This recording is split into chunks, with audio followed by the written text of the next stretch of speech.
ولاس Johnson نامی ایک امریکی نوجوان نے اپنی زندگی کے حسین ترین ایام ایک ورکشاپ میں لکڑیاں چیرنے میں گزار دیے۔ اس کی جوانی کی بے مہار طاقت پر مشقت اور سخت ترین کام کر کے کچھ زیادہ ہی تسکین پائی تھی اور آرے پر لکڑیاں چیرتے چیرتے اس کی زندگی کے 40 سال گزر گئے تھے۔ یہ مشقت والا کام کرتے ہوئے ولاس جانسن ہمیشہ اپنے آپ کو اس آرے کی مشین پر بہت اہم فرد محسوس کرتا تھا کہ ایک دن آرے کے مالک نے اسے بلا کر ایک تشویشناک خبر دیتے ہوئے کہا، میں تمہیں ابھی اور اسی وقت کام سے نکال رہا ہوں اور کل سے تم ادھر مت آنا۔ ولاس کے لیے یہ خبر کسی مصیبت سے کم نہ تھی۔ وہ وہاں سے نکل کر خالی ذہن اور پریشان حال سڑکوں پر نکل پڑا۔ یہ چیز اسے سب سے زیادہ پریشان کر رہی تھی کہ وہ کس منہ سے جا کر اپنی بیوی کو بتائے گا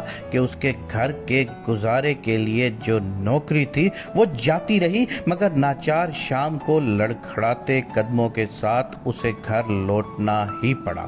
ولاس کی بیوی نے ولاس کے برعکس نوکری چھوٹنے کی خبر نہایت تحمل سے سنی اور ولاس جانسن کی حوصلہ افزائی کرتے ہوئے کہا، کیوں نہ ہم اپنے گھر کو رہن رکھ کر قرضہ اٹھائیں اور تعمیرات کا کام شروع کر دیں، اور اس نے واقعی ایسا کیا۔ اپنے گھر کو رہن رکھ کر کچھ قرضہ اٹھایا اور اس پیسے سے 2 چھوٹے گھر بنائے۔ اس پہلے تعمیراتی کام میں اس کی اپنی محنت اور مشقت زیادہ شامل تھی۔ یہ 2 گھر اچھے پیسوں میں فروخت ہوئے تو اس کا حوصلہ اور بڑھ گیا، اور پھر تو چھوٹے گھروں کے پروجیکٹ اس کی پہچان بن گئے، اور اپنی محنت اور قسمت کے بل بوتے پر صرف 5 سال کے مختصر عرصے میں ہی ولاس ایک مشہور کروڑ پتی ولاس جانسن بن چکا تھا، جس نے دنیا کے مشہور ترین ہوٹلوں کے سلسلے ہالیڈے ان کی بنیاد رکھی۔ اس کے بعد تو یہ سلسلہ بڑھتا ہی گیا اور ہالیڈے ان ہوٹل دنیا کے کونے کونے میں چھا گئے۔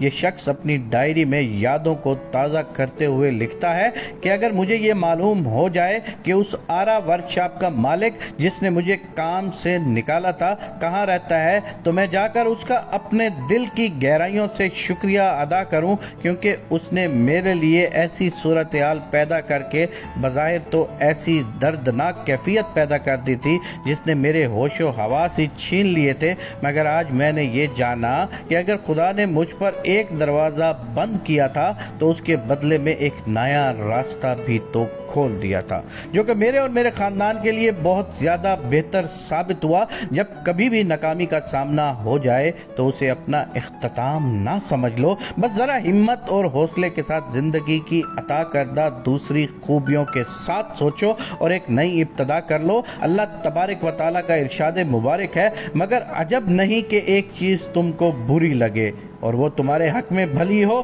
اور عجب نہیں کہ ایک چیز تم کو بھلی لگے اور وہ تمہارے لیے مضر ہو، اور ان باتوں کو اللہ ہی بہتر جانتا ہے اور تم نہیں جان سکتے۔ تو کبھی بھی اپنی ناکامی کو اپنے لیے درد سر نہیں بنانا، اپنے آپ کو دوبارہ سے اٹھانا ہے، اپنے آپ کو دوبارہ سے شروع کرنا ہے۔ کامیابی دینا اس ذات باری تعالیٰ کے ہاتھ میں ہے، تمہارے ہاتھ میں تو صرف اور صرف محنت کرنا ہے۔ محنت کرتے جاؤ، کامیابی دینا اس کے ہاتھ چھوڑ دو اور دیکھنا کہ کیسے وہ تمہیں اس دنیا میں کامیابی سے نوازتا ہے۔